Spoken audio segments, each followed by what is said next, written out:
Next up, we have the Auckland Council Filmmaker Award. Yes, that's right, te tohu mō te ringa tohu toa. Presenting the award, we have the Chair of Auckland Council's Environment, Climate Change and Natural Heritage Committee, Councillor Wayne Walker.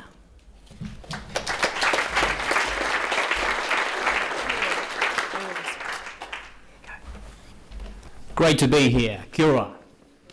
Immensely proud to be here representing the council. Long may their sponsorship last.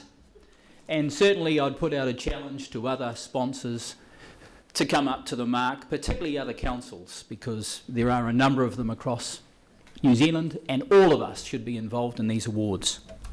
Just like to acknowledge some people here, my fellow councillor, Chris Darby, who's also a strong environmental campaigner, and Pippa Coombe, who is an amazing ambassador for sustainability from the Waitemata local board. I'd also like to acknowledge Morgan Williams. He's been around for a long time and as a young man influenced me and I'm sure many others. And I would hope that the young people that are here tonight that are getting awards will go on to do phenomenally powerful things, because the media, the message that you're working with, which is video and film these days, goes everywhere.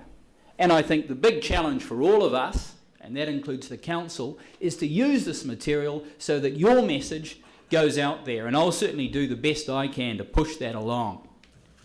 So it gives me great pleasure to announce the winner of the Auckland Council Filmmaker Award is Omaha Shorebird Sanctuary, a place worth visiting, by Kieran Budd.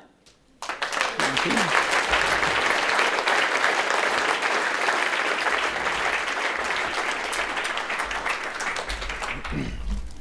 Fantastic, Kieran. Thank you. And I know the place. It's great.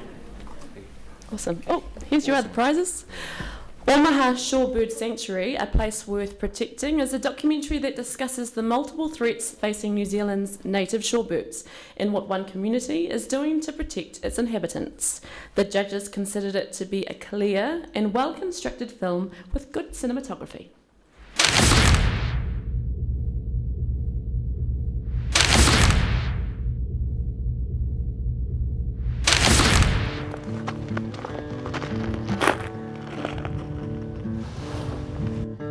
Welcome to Omaha Spit. This is it.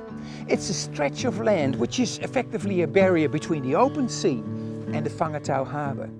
Now it's here that some very special shorebirds feed, roost and breed. Until recently, it's been a pretty cool haven for these birds. But all that is changing rapidly.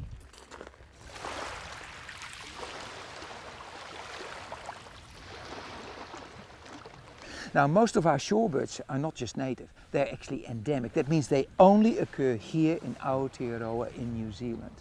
And some of them are pretty rare. Some of them are vulnerable. Some of them are actually threatened with extinction. So if we want to do something about this spit, we've got to act now. Right now. Disturbance is one of the main causes of breeding failure, and without the proper protection, these incredible shorebirds could become locally extinct. And such extinction would be seen as an unfortunate part of Omaha's history. It's essential to maintain the Whangatau harbour in as good a condition as we can.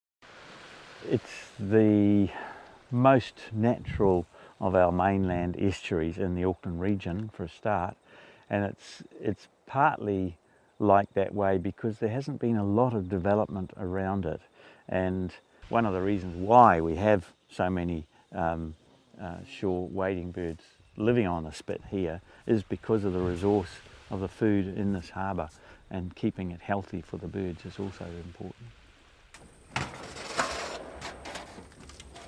Human intervention, I think, is a reality now. There may be areas of coastline where these birds live that are relatively predator-free, but it's not really a reality here. Most people will be familiar with the exotic predators that have an impact on our native wildlife. It's the usual lineup of rodents like rats and mice, as well as mustelids such as stoats, ferrets and weasels. They're nocturnal hunters that show no mercy and kill everything that's of the right size and shape. Don't underestimate your cuddly pets. Cats left to roam at night will certainly kill birds and other wildlife. And make no mistake, Omaha has a substantial population of domestic felines that will lurk and hunt in the dead of night. Ironically, there are also some native predators that can destroy Omaha's birds, especially the young ones. Black-backed gulls have never passed up on a newborn dotterel chick, and they'll gobble them up as if they were hors d'oeuvres. It's not good for the dotterel population, don't you agree? Black-backed gulls are attracted to discarded human food, fish and chips, rubbish, but also by burley. And what's more, these gulls form an aerial attack squad that is not stopped by a fence. Since the birds have been protected, the numbers, the total population has steadily increased. So we are doing some good, and we perhaps prevented them becoming seriously endangered. Well, you know, it's something that we'll have to keep doing, because the minute we stop, the minute this sort of falls apart, then the birds again, the population will readily decline. This Omaha Spit is a brilliant little paradise. It is a really important place too for these birds. Here they feed, they nest, and they roost. You know what? You gotta admire their tenacity, really. I mean, every year they come back. They make their nest, they lay their eggs, they try to rear their chicks, defend them against predators, and really are fighting a huge, huge battle. For these beautiful shorebirds, it's a race against time.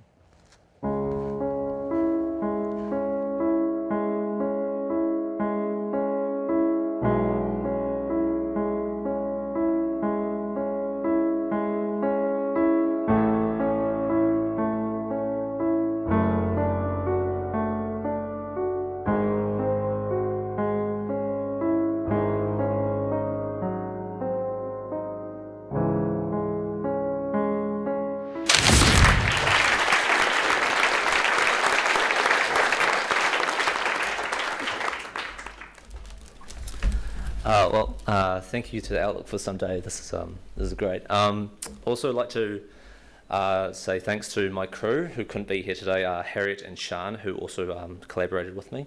A big shout out to the Omaha Shorebird Protection Trust, who I collaborated with as well, David Stone and Jill, who couldn't be here. Also thanks to Rude for his support and being involved in this project. Couldn't have done it without him. And also Aotea University, who was involved with this also for their resources and everything. So yeah, thank you very much. Well done.